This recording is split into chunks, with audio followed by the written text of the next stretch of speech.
Fala, pessoal do Conversa Sustentáveis, como é que vocês estão? Estamos aqui para o segundo episódio do ano de 2024, o primeiro que a gente falou com o Ricardo Neves, da OCA, sobre moradias sustentáveis, e hoje a gente vai falar sobre uma pauta que a gente falou em alguns pontos mais específicos no ano passado, que é a parte de economia circular, mas muita gente queria que estressasse mais esse assunto, né? Que fosse um pouco mais a fundo e não falasse basicamente de um business, né? Que era o que aconteceu em si. Então, eu vou conversar hoje com o Victor Fazina. A gente vai, acho que trazer vai ficar mais fácil de vocês entenderem essa pauta da economia circular, a importância que tenha, né, para o desenvolvimento sustentável. E antes de mais nada, eu vou apresentar aqui o Victor, né, que é diretor da cooperativa Mãos Verdes, mestre em liderança estratégica para a sustentabilidade pela Blank Institute of Technology. Falei certo? Tá certo. Então tá bom, pessoal, é isso aí. Engenheiro de produção pela PUC, consultor de economia circular e sustentabilidade estratégica. Então, Victor, agora é contigo, cara. Eu fiz uma breve introdução sobre ti, mas nada melhor do que tu falar de ti mesmo aí pra galera. Todo mundo gosta de saber quem é que tá por trás. E conta aí um pouco da tua trajetória. Beleza. Muito obrigado, em primeiro lugar, Wagner, pelo convite e parabéns pelo sucesso do podcast. É um prazer estar aqui, principalmente para estressar um pouquinho esse assunto pelo qual eu tenho muito apreço e que é aí fonte de muita complexidade e questionamento, e acho que é bem atual. Então, só para me apresentar brevemente, eu sou diretor da cooperativa Mãos Verdes, trabalho que a gente desenvolve majoritariamente com cooperativas de reciclagem em todo o país, muito na cooperação entre cooperativas de reciclagem com organizações que querem trabalhar com responsabilidade social ou aumentar suas taxas de reciclagem. Por exemplo, linkando aí a comercialização de plásticos pós-consumo das cooperativas de triagem com a indústria recicladora. Então, só para dar um exemplo assim, do que se faz na Mãos Verdes. Eu tenho um mestrado em sustentabilidade estratégica pelo Black Institute of Technology. Eu fiz o meu mestrado em 2021 na Suécia, para me especializar um pouquinho mais em sustentabilidade estratégica mesmo, já que economia circular eu vinha estudando de forma independente. E eu também trabalho como consultor de economia circular e sustentabilidade estratégica. Já tive aí a oportunidade de ajudar algumas organizações na sua transição aí de uma economia linear para uma economia mais circular. Eu não sei se eu falo um pouquinho assim de como é que esse assunto surgiu para mim. Posso entrar um pouco nisso? Sinta à vontade aí para falar o que tu julgar é importante. Beleza, obrigado. Então, eu sou originalmente engenheiro de produção. Eu comecei minha faculdade na PUC em 2009, eu era engenheiro de produção apaixonado, gostava muito da ideia de otimizar processos, reduzir custos e aumentar a produtividade, enfim, gostava muito. Até que lá pelas tantas, depois, claro, de já ter tido uma experiência trabalhando em estágio em diversas fábricas, eu trabalhei na Nextier, trabalhei numa metalúrgica, entre outros. Depois de um tempo eu fui fazer uma viagem, depois do terceiro ano de faculdade, morei 1 ano e meio na Austrália, fiz um mochilão, e quando eu voltei as coisas já não faziam mais tanto sentido. Eu comecei a trabalhar na ACO, na engenharia de produto, da Massey Ferguson, lá em Canoas, e enfim, o pessoal era muito legal, mas eu tinha uma certa dificuldade de me enquadrar, e eu demorei um tempo para entender do porquê que eu estava tendo essas dificuldades, e o meu questionamento era um pouco mais profundo no sentido de que eu estava estudando engenharia de produção, que nos ajudava a otimizar processos, a aumentar a produtividade, mas na verdade eu entendia que o mundo, pela situação socioeconômica, na verdade, estava precisando de uma engenharia de redução. Então a gente estava precisando, na verdade, tirar um pouco o pé do acelerador, para que a gente está produzindo tanto.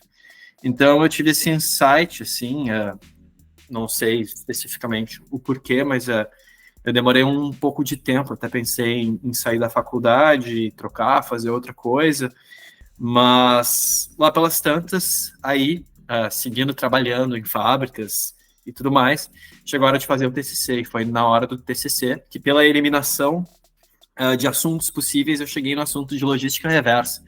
E aí comecei a pesquisar sobre logística reversa, depois eu cheguei em cadeias de ciclo fechado, Closed Loop Supply Chain, que daí era como, a partir de uma cadeia de suprimentos linear, tu transformava ela numa cadeia mais circular, e depois eu cheguei organicamente no conceito de economia circular.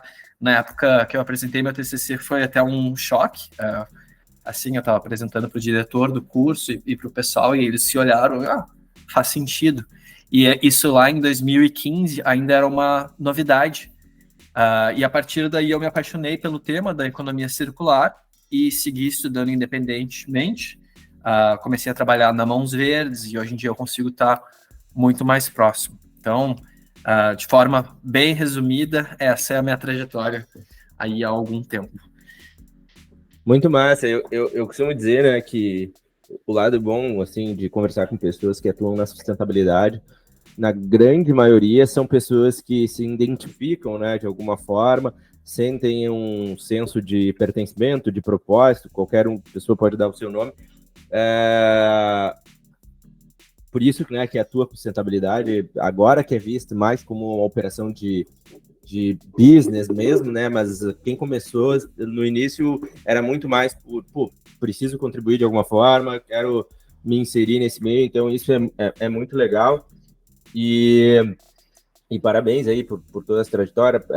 Eu digo que quando eu comecei foi justamente, na real, para mim sempre foi muito claro, minha mãe que falava isso, né? Que eu falava que eu ia trabalhar e eu ia ganhar dinheiro e ajudar as outras pessoas a ganhar, e eu sempre tive, para mim, né, obviamente, essa visão de o que eu estou fazendo aqui, por qual motivo que estamos aqui, o que dá para contribuir. Isso para mim sempre, desde pequeno, eu lembro que eu era chamado de louco, né? Os caras, mas isso aqui dá dinheiro. Eu falei, cara, mas não faz sentido nenhum para mim isso aqui, cara, não me sinto bem.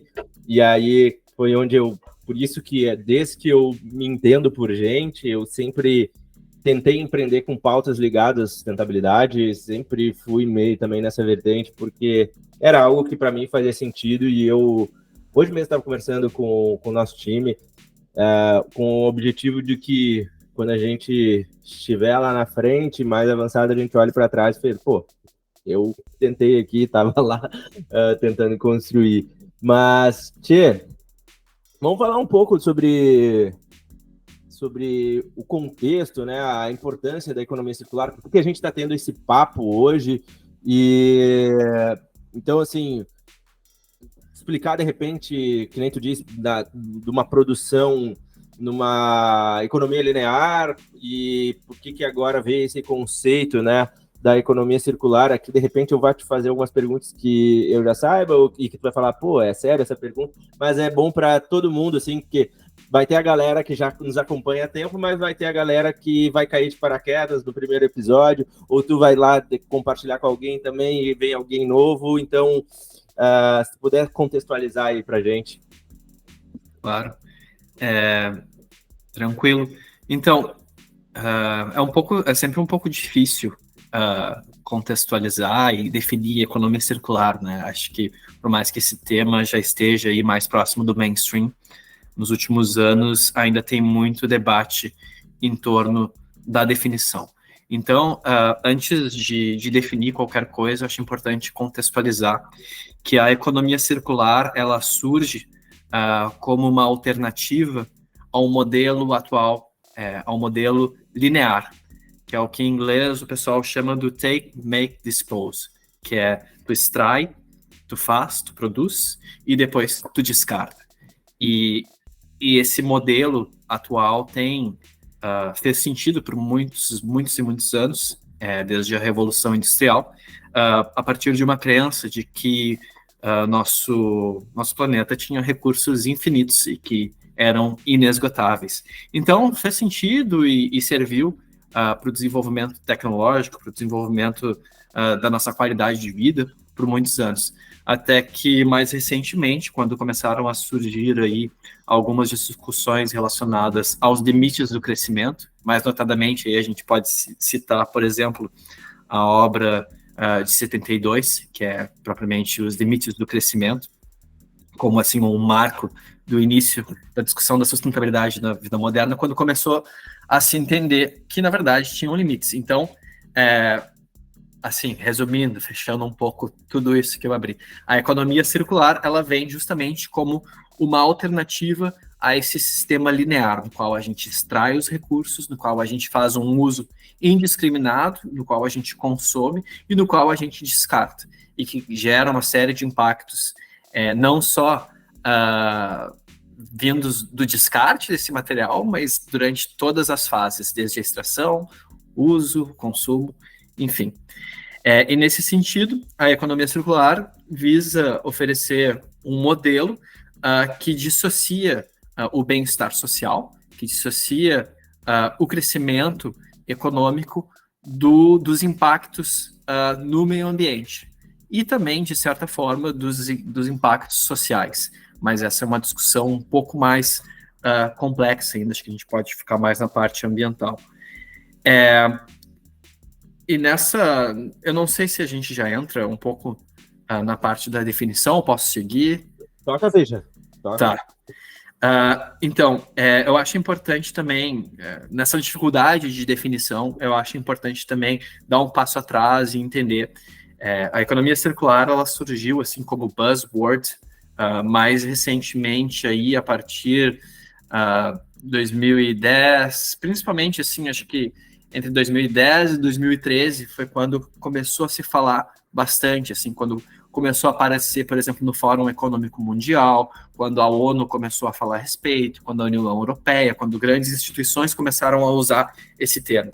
Mas, na verdade, a economia circular é um termo guarda-chuva, que compreende uma série de escolas de pensamento que já estão presentes aí justamente desde a década de 70, de quando eu citei lá atrás. Por exemplo, uma das escolas de pensamento, que é a Service Economy, ou a economia do serviço, enfim, ou Performance Economy também pode ser, que é do Walter Stahel, um senhorzinho suíço, surgiu lá na década de 70, quando se acreditava, na verdade, que quando tu queria comprar um carro, na verdade, tu queria comprar mobilidade, quando tu queria comprar uma máquina de lavar roupa, na verdade, tu queria roupa lavada, tu não queria um trambolho daqueles que ficasse fazendo uma barulheira na tua cozinha ou na tua área de serviço, enfim.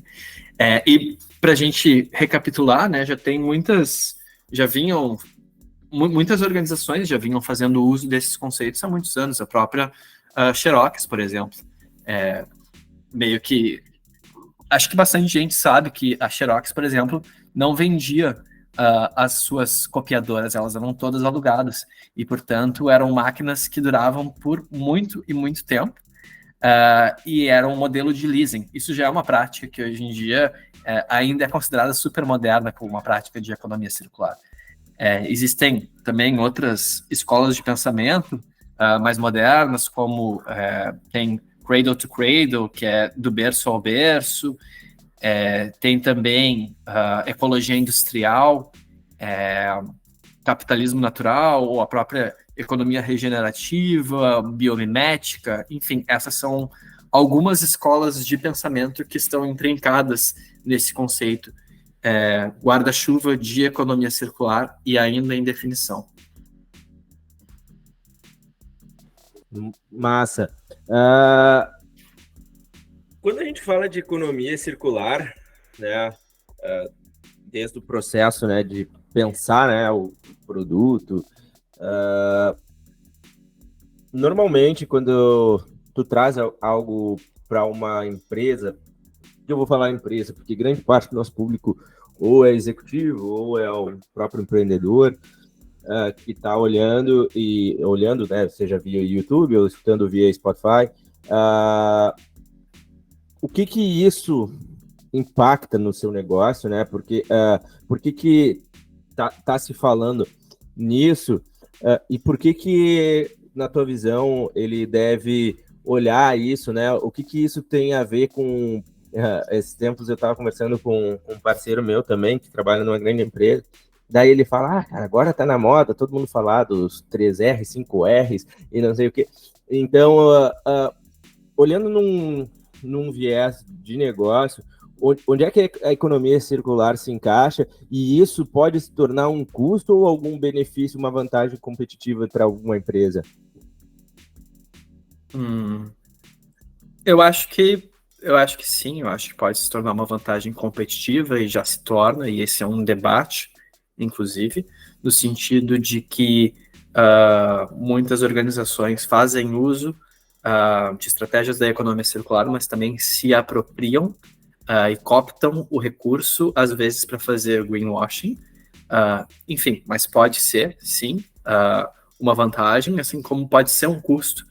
Um custo principalmente porque toda a nossa infraestrutura produtiva e todas as instituições e todo o nosso mindset de consumidor e aquilo que nos gera satisfação através do consumo, tudo isso está alinhado com uma lógica linear. Então, é muito normal, na verdade, se encontrar barreiras econômicas para o ganho de escala e para a efetivação da economia circular. Então, acho que é bem comum. Tanto o custo como a vantagem competitiva. Tu tocou num ponto muito importante, né? Que a forma que foi dado, né, essa questão dos negócios, de como a gente vive, ela é muito baseada na economia linear, né? De pensada e tudo mais. E para a gente introduzir, né? Quando tu trabalha com algumas empresas, com algumas cooperativas, o que seriam ações que uma empresa ela pode começar a adotar ou a pensar, seja no dia a dia, que possa ser importante para que ela... Porque, assim, a grande verdade e isso eu, por experiência, acredito que também, grande parte dos negócios, as pessoas não estão preocupadas com o meio ambiente em si. Quando nas discussões, dentro lá do ecossistema de comércio sustentável, a gente tem muitos assuntos, e a grande parte ou seja, é por causa que é uma questão de conformidade, legislação, poucos atentam à questão, tipo, não, é importante isso, mas, e sim, na viabilidade econômica vai parar, né? Hoje até, inclusive, eu escrevi um post no LinkedIn falando sobre a questão de muitas falas e poucas ações dentro das companhias, e a questão é, para que a gente possa botar isso dentro da realidade, na esteira de processo de uma empresa, para que ela comece a tornar esse processo natural, por onde é que tu indicaria ela começar a pensar de uma maneira da economia circular? Tá. Olha, Wagner, tu me desculpa, tu tá me perguntando perguntas mais diretas e eu sempre dou um passo atrás para dar uma complexificada, mas eu acho que esse assunto exige realmente isso. Para problematizar um pouco antes de dar uma resposta e descer depois para o maior pragmatismo. Assim, o pessoal fala muito de economia circular, mas tem que sempre ter um pé atrás, que muitas vezes a economia circular pode não ser sustentável. Então, um primeiro passo é dar uma entendida, olhar para dentro, olhar para as operações da organização e entender o core business, quais são os impactos, os principais impactos daqui a pouco da tua operação. Pode ser os impactos ambientais. E tentar dentro disso encontrar estratégias. Por exemplo, se a tua organização faz um uso intensivo de recursos, de matérias-primas não renováveis, e daqui a pouco pensar como que a gente pode oferecer o mesmo produto que a gente oferece, ou a mesma funcionalidade para o mercado, para o cliente, para o consumidor, com uma utilização menor de recursos. Então, assim, via de regra, as estratégias principais, assim, reduzir um pouco o fluxo de materiais para que tu gere menos recursos, aumentar a utilização desse produto que tu está produzindo. Isso entra aí no bolso da conhecida obsolescência programada, que é, inclusive, uma estratégia de geração de receitas dentro da economia circular e que precisa ser ultrapassada para que a gente se mova para uma economia mais circular. E terceiro, também, mais a ver com a economia regenerativa, fazer limpo. Tu pode produzir, mas daqui a pouco tu tem que produzir esse produto de uma forma que ele vá poder ser nutriente para um outro sistema. E isso exige uma mudança de paradigma bem ampla, que é no sentido da gente pensar um pouco mais em sistemas, não pensar só naquela coisa linear, mas pensar um pouco que aquilo que tu produz, depois tanto o que sobra da produção, tanto como o que tu tem no pós-consumo, isso deve servir como nutriente para um outro sistema. E quebra um pouco, é um pouco difícil de enxergar isso, porque nem sempre dentro da economia circular a gente tem ciclos fechados. E como última estratégia, e um dos últimos refúgios, é a própria reciclagem.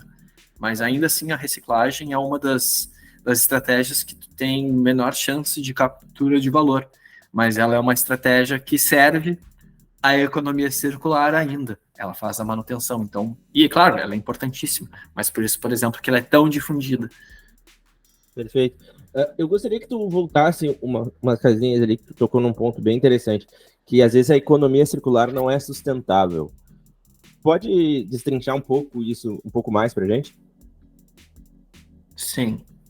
Eu acho que, primeiro, para que tu tenha uma ideia, para que tu decida qual vai ser a tua estratégia para te aproximar de uma maior circularidade, tu precisa primeiro acessar quais são os impactos das tuas atividades, entender qual é a tua pegada, qual é a pegada do teu negócio. E a partir daí, tu pode daqui a pouco escolher um novo modelo de negócio, ou tu pode daqui a pouco inserir uma possibilidade de reparação, de remanufatura, ou facilitar a reciclagem. A questão é que daqui a pouco, se tu, por exemplo, escolher simplesmente sem pensar sem pensar nos impactos, se tu pensar em uma dessas estratégias, tu pode daqui a pouco estar aumentando o teu impacto. Por exemplo, eu não sou um especialista, mas e talvez eu seja até criticado, porque o pessoal daqui a pouco da indústria do papel vai saber melhor que eu.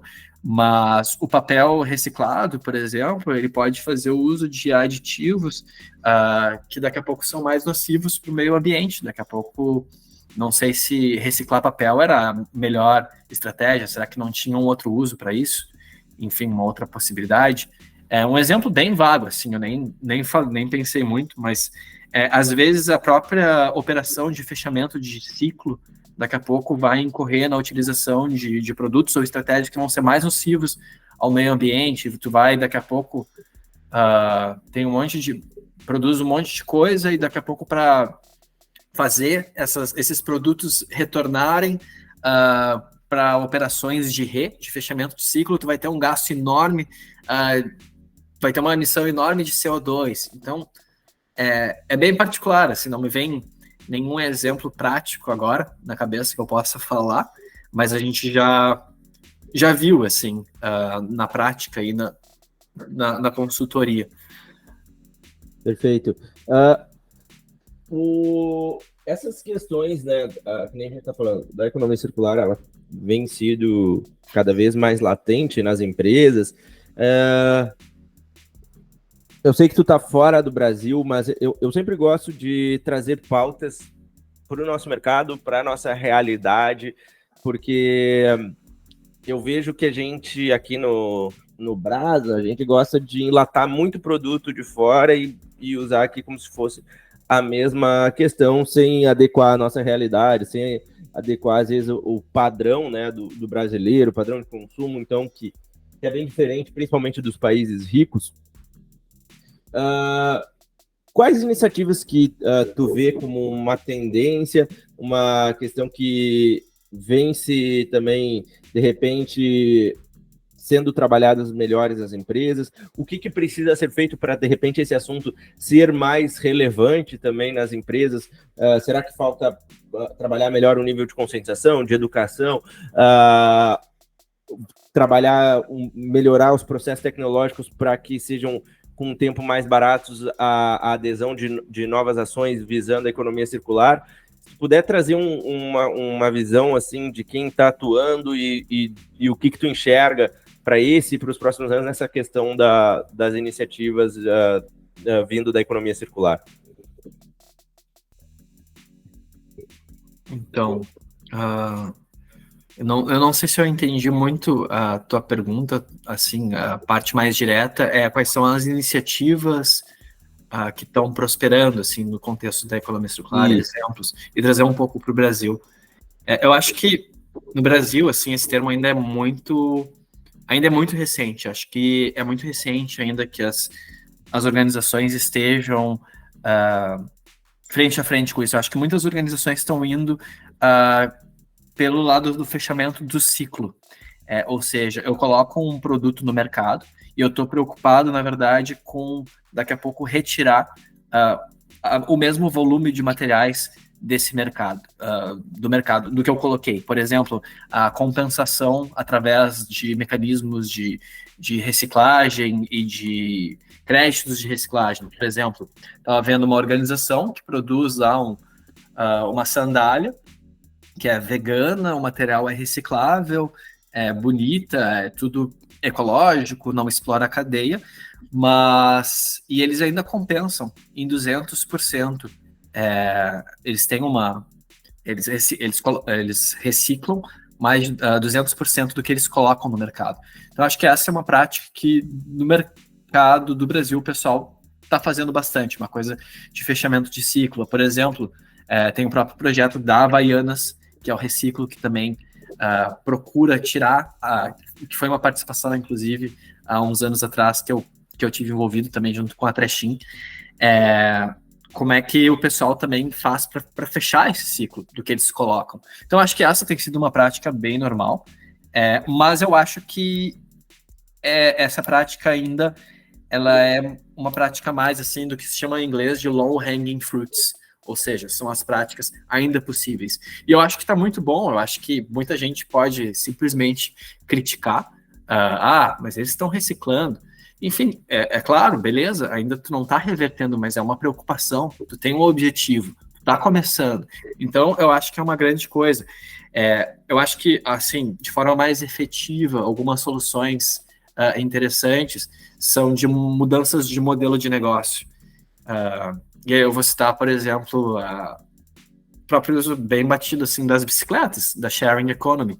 É um exemplo que, por exemplo, aqui na Europa é uma coisa muito disseminada, funciona muito bem. No Brasil já funciona muito bem. E tu vê, essas bicicletas, por exemplo, são feitas para durar por muitos e muitos anos. Elas não exigem que daqui a pouco tu precise ficar trazendo mais recursos. Então, é uma forma de tu entregar mobilidade, baixo carbono para a população, com um baixo uso de recursos. Isso é um exemplo de economia circular, assim, bem, que as pessoas daqui a pouco não relacionam. Sabe que eu já não tenho carro desde a pandemia, né? Desde o início lá da pandemia. Sou um cara que gosta muito de fazer coisas caminhando, até porque eu voltei agora para a região metropolitana, morava no litoral, mas assim, e um ponto que eu venho percebendo até da evolução das coisas, assim, eu venho do setor de energia, uma das coisas que a gente falava era em relação aos automóveis e essa geração, né? Então eu tenho um outro parceiro meu que também nem carteira de motorista tem, e a gente vê que a questão dos da mobilidade, né, do uso compartilhado, e que a próxima geração, aliás, depois dessa próxima geração, que é basicamente os filhos dos nossos amigos, nossos filhos, acho que eles já vão viver numa realidade que, tá, ele pegou um carro, que nem a bicicleta, ele vai pegar o carro, vai deixar ele lá, ele vai deixar o carro lá e vai fazer outra coisa, porque a visão também dessa geração é um pouco diferente sobre o que era um valor realmente importante das gerações passadas. Eu não sei se tu enxerga isso da mesma forma e que isso vai ser uma coisa que vai acontecer ao longo dos anos. Eu enxergo um pouco, eu concordo com o que tu falou, eu, inclusive me identifico, eu sou ciclista, inclusive, quando eu morava em Porto Alegre, eu tentava fazer quase tudo possível sempre de bicicleta, por mais difícil que seja pedalar por Porto Alegre. Mas eu vejo sim como uma situação e de uma conscientização mesmo, de que a gente precisa sim mudar os nossos costumes, né, nossos hábitos, e que os valores de antigamente já talvez não servem tanto para as novas gerações, o que às vezes provoca um choque, né, também. Não, porque assim, pela primeira vez, né, a gente está pegando um confronto de gerações, né, do pessoal lá dos baby boomers e da geração, tem a nossa, tem a geração Z, e que tem uma visão de vida, né, completamente diferente. A gente, como gestor de negócio, a gente tem que saber também conciliar isso dentro das expectativas, entender que a pauta de motivação de um é uma coisa, porque foi uma criação, a pauta de motivação do outro é outra, então... E uma das coisas que eu costumo dizer é que eu venho, como eu disse, né, do setor de energia, daí muita gente fala, mas porque antigamente as hidrelétricas também causam impacto e tal, e eu falo, não, é verdade, elas têm os impactos principalmente socioambientais, mas também é muito importante trazer a realidade. A gente costuma falar que é a sustentabilidade de forma racional, né, dentro do comércio sustentável, e a gente tenta não ficar muito no certo e errado, e sim, pelo menos entender o que acontecia, né, que a pauta de sustentabilidade, ela também não era algo relevante. É que nem eu falo, às vezes, vou fazer alguma palestra ou falar com alguns C-levels, e eu costumo dizer, cara, há 15 anos atrás, tu te preocupava de onde é que vinha isso ou aquilo? Tu olhava para isso? Não olhava. Então, imagina quando os caras começaram a produzir as primeiras usinas, era muito menos. O estudo era técnico. Tem viabilidade técnica? Então tá, então a gente vai fazer. Ponto. E hoje, com o tempo, com a evolução da tecnologia e se entendendo que existe, de fato, certos impactos, a gente vem mudando a forma de pensar, e também é muito difícil, às vezes, com pessoas que já foram criadas no modelo de geração, trazer essa mudança e que precisa ser olhado em todas as esferas, né? Sim, mas ainda assim, Wagner, agora eu fiz um link com isso que tu estava falando e também com uma pergunta anterior. Eu acho que a conscientização está aumentando. Eu acho que, principalmente no Brasil também, não só no Brasil, mas no mundo todo, mas no Brasil esse ano foi o momento que a gente teve, que ficou muito evidente, os eventos extremos, de clima extremo, provenientes aí, tipo, relacionados à emergência climática. Então, o pessoal tem se conscientizado, o pessoal tem relacionado, por exemplo, nosso modelo de consumo com a situação ambiental do mundo, com a situação do clima, mas mesmo se conscientizando, as pessoas estão encontrando muitas dificuldades de como mudar os seus estilos de vida, de como mudar, enfim, as suas formas de vida. E eu acho que isso vale também para os negócios. Agora, recapitulando para o que tu me perguntou antes, do que as empresas estavam buscando, as companhias também estão enfrentando essas dificuldades de como é que eu vou rever o meu modelo de negócio, como é que eu vou fazer com que a minha empresa não seja tão ruim assim para o meio ambiente, para que eu não seja tão nocivo. E está todo mundo encontrando essa dificuldade. E acho que a saída, claro, a conscientização é o primeiro passo, mas também buscar daqui a pouco tentar entender qual é o cenário do onde é que a gente gostaria de chegar. Eu acho que é muito importante, e entender que essa não é uma jornada solo, é uma jornada que exige que nem, por exemplo, a própria criação do Conversas Sustentáveis, de tentar buscar outras pessoas para falar a respeito, outro engajamento de organizações, e no contexto da transição para uma economia mais circular, exige, por exemplo, que uma organização também tenha respaldo daqui a pouco do poder público, que envolva, que engaje o consumidor. Então, é uma mudança sistêmica, é muito mais complexo do que uma decisão de mudar, e, enfim, envolve toda uma ação coletiva. Perfeito. Tia, a gente está indo para o final e eu quero te fazer duas perguntas que eu sei que elas vão demandar um pouco de tempo na resposta, por isso que eu vou já deixar agora para a gente trocar sobre elas. Uma que encaixam duas, na verdade, é sobre os desafios, né? Desafios e soluções. Então, são 2 pontos, né? Quais são as barreiras, o que a gente tem de solução. E a outra é a economia circular no cotidiano. Alguns pontos para nós que somos consumidores, entender o que a gente pode fazer,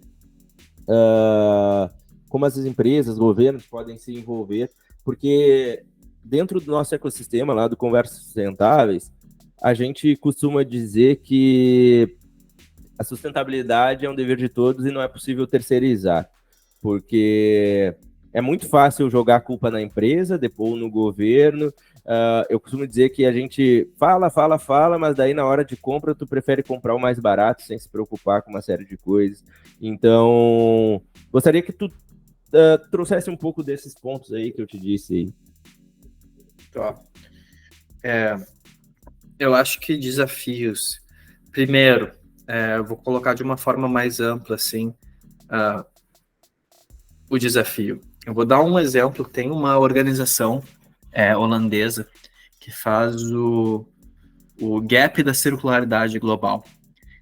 Todos os anos, essa fundação, que se chama Circle Economy Foundation, de Amsterdã, eles publicam um relatório e dizem quantos % o mundo é circular.